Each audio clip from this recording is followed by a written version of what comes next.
This is our last module talking about models of computation.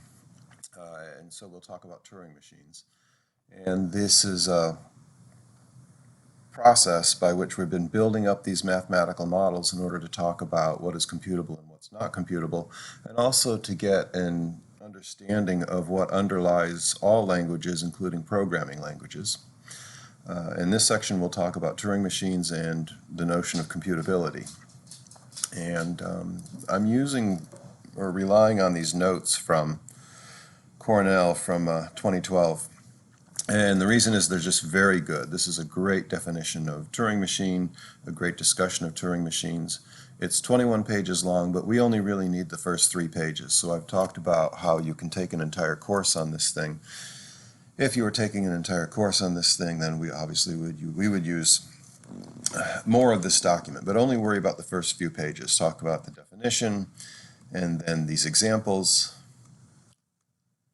and that's about all we need to talk about. We don't need to go into anything past 2.1 or even into 2.1. The notation is different from what we're used to, but once you get past the notational differences, go through and look and read the descriptions of what a Turing machine is and read the descriptions of how they operate through those examples. There's quite a bit of specialized notation in here that we don't need to worry about.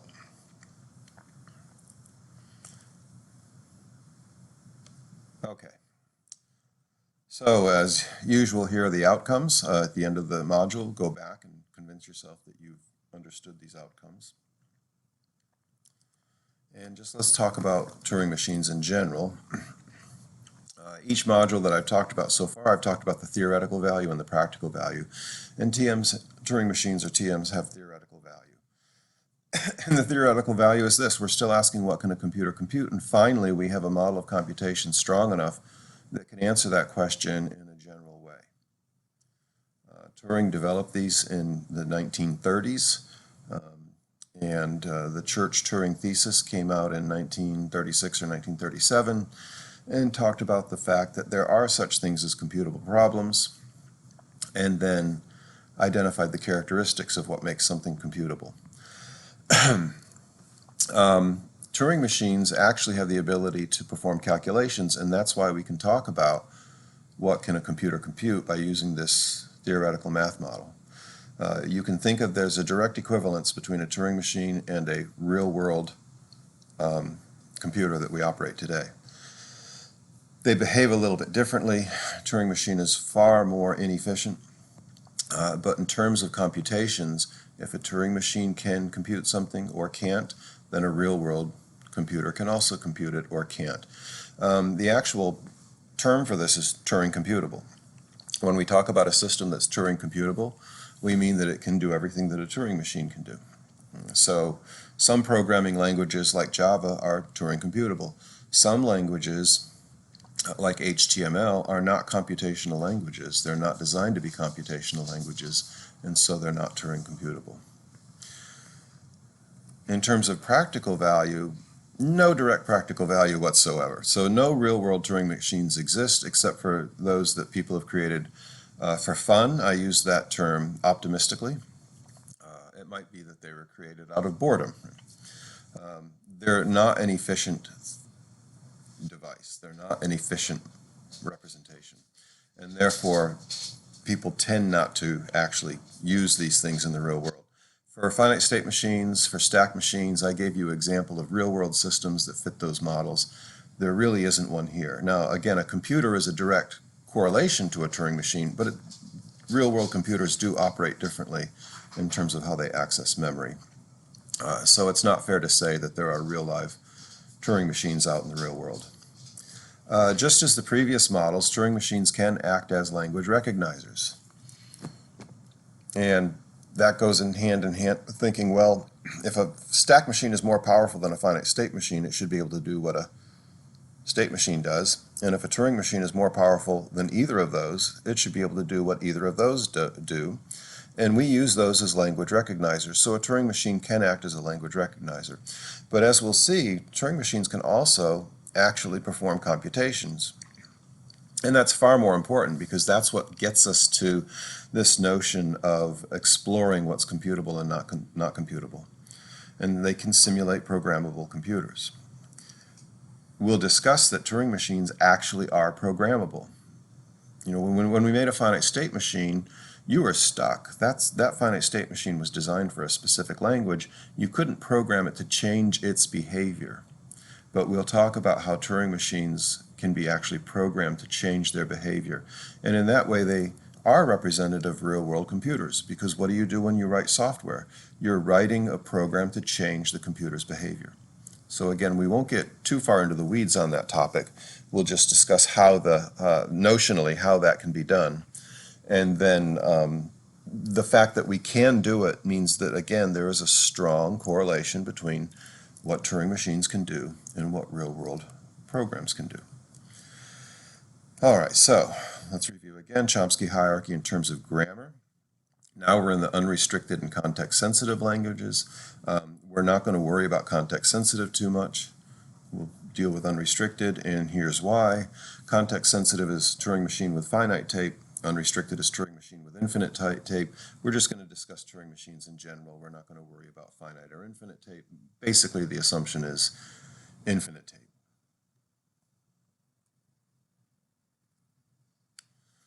Okay, informal definition.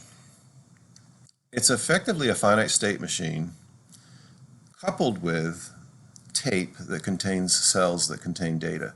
So the tape now serves as general purpose memory, not just stack memory, but general purpose or random access memory.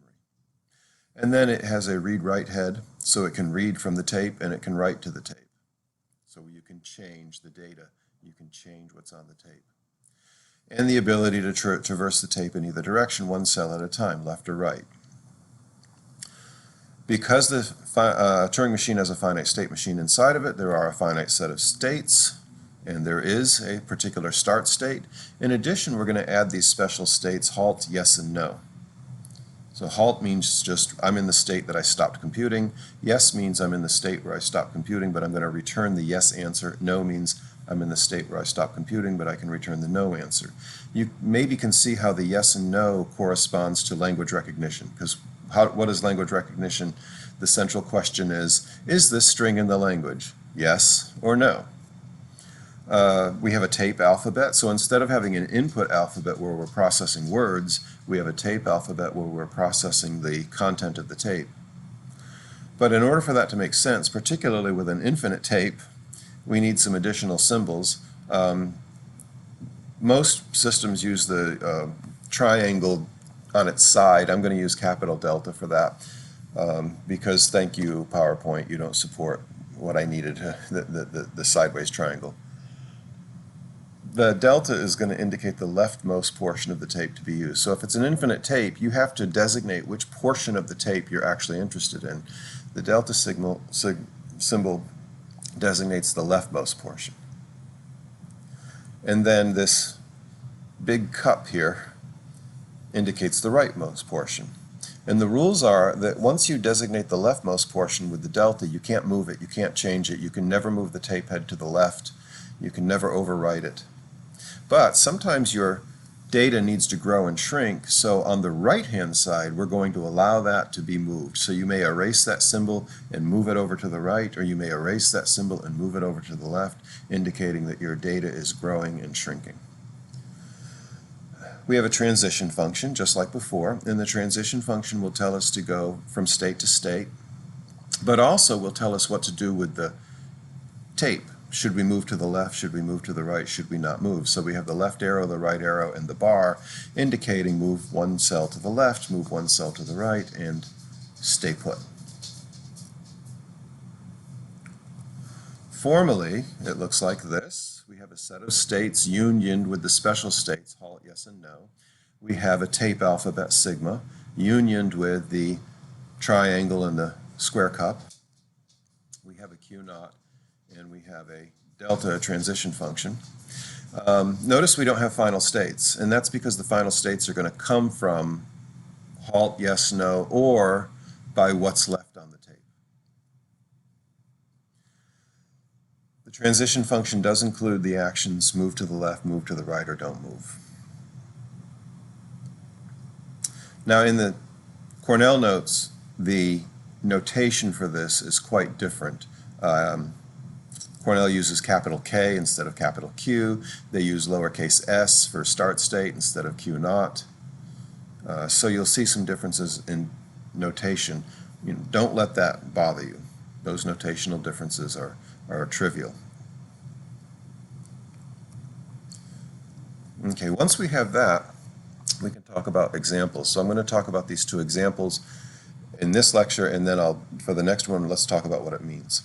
And the thing to focus on here is that second paragraph. So you can actually draw these things out as tables, as we see on the right-hand side here. But in your homeworks, I'm okay if you just describe in words what the machine does. Explain how the tape head moves, explain what the actions are. That's all we need to do in this course in terms of describing the finite state machine. Your English could be translated into this. But notice what we're doing. We have a state and a symbol on the tape, kind of like a finite state machine, right? State and input symbol that we're processing. This is the state, and this is the symbol that we're processing from the tape. And then we have a state transition.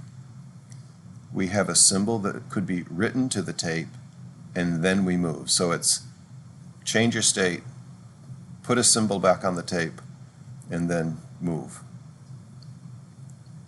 Now in this example, we're going to append a 0 to the left side of the string. And the way that has to work is you take the existing string and you move everybody to the right one space, then you go all the way back to the triangle, to the beginning symbol, move one cell to the right, and pop a 0 in there. So again, it's highly inefficient, right? You go ahead and all you do is you copy this whole string one space to the right, go all the way back to the left, and then put a 0 in the front. So that's what this is describing down here. And if you walk through, you see, okay, in state 0 and in state 1, basically what they're saying is state 0 and state 1 is state R0 is I'm moving to the right and I just saw a 0. So what do I have to do? I have to move to the right and put a 0 there. And R1 is saying I'm moving to the right and I just saw a 1, therefore I have to move to the right and put a 1 there because I'm shifting all the 0s and 1s one space to the right. Once you get to the end of the big cup the big square cup here, once you get to the end of tape marker, you move it to the right, and then you go all the way back to the left. So you go all the way back to the left, and that's what state L is. All you're doing is you're traversing to the left. You're not doing anything. You're traversing to the left. And then when you finally get to the end, you put a 0 in there. Okay. I think they do it the other way around here, actually. I think they put that first 0 in first. So that's what this is about. If I'm in start 0, I go to the right and I enter state R0 and I keep the leftmost marker on the tape. I move one direction to the right. If I see a 0, I'm going to put a 0 down there because I'm inserting that first 0 on the left-hand side of the string, move to the right. If I see a 1, I still put a 0 there and I move to the right, but now I have to remember, oh, I just saw a 1, so now I'm in state R1. When I'm in state R1 and if I see a 0, well, let's see, I'm remembering that I had a 1 from the left, and that's why I put a 1 there. But I have to remember that when I move to the right, now I have to put a 0 there. So again, walk through this table and you'll see you're shifting the entire string of 1s and 0s to the right. You've already put that leading 0 in the front.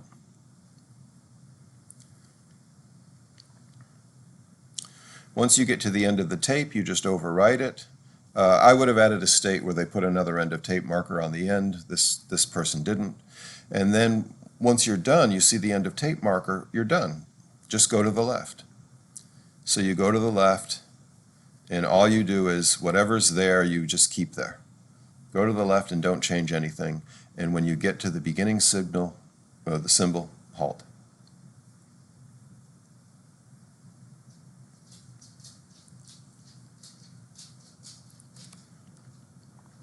Here we're going to add 1 to the number. And the problem with adding 1 is you might have overflow. So here's what happens. It is easy to see that the following rule takes the binary. Oh yeah, whenever they say that, it's a warning, right? All right, so here's what you do. You find the rightmost occurrence of the digit 0 in the binary representation and change it to a 1. Change every digit to the right of it from a 1 to a 0. Now, that takes some time to convince yourself that it works, but it works. So the only exception here is if it's a number that contains all 1s, what you really should do is add a 1 to the front and change everybody else to a 0, but you also need to add that additional digit. And again, convince yourself with binary math that that works. Okay, so if this is true, that the digit that you're looking at is all 1s, what you can do is change every digit from a 1 to a 0 and then prepend that with a 1. Well, we already know we can prepend, right? That's what this did, is it prepended the string with a 0. So instead, we're going to prepend with a 1. So that's what this whole table is doing here. Now, how do you find the rightmost occurrence of the digit 0? Let's see, you're moving along from left to right and you see a 0. How do you know it's the rightmost one? You don't. The way you find the rightmost 0 is you go all the way to the end of the string, find the end of string marker, the big square cup, and then start moving backwards, and the first 0 you find must be the rightmost one. Once you find that, then you can change that 0 to a 1 and change all the ones after that to a 0. And again, convince yourself, do some hand calculations and convince yourself that that actually works. It does work. What happens if you go all the way to the right and you didn't find any zeros at all? You start out at the left marker and you keep seeing 1, 1, 1, 1, 1, 1, 1, and you go all the way to the right marker and you didn't see any zeros at all. Well, in that case, you know that you've got a string that's all 1s. There's no zeros in it. So now you would go backwards and change all the 1s to 0s. And then after you get to the beginning marker, you do your prepend activity, which is exactly what this is. Move everybody to the right, and prepend with a 1, and then copy everybody to the all those zeros, 1 to the right. So these are the two examples, and this description down here, where they're describing what the machine does and not necessarily giving the table, that's the kind of level of detail that we want in the homeworks. Make it clear what you're describing your machine to do. So I'm going to ask you to have, okay, a Turing machine that does this, a Turing machine that does that.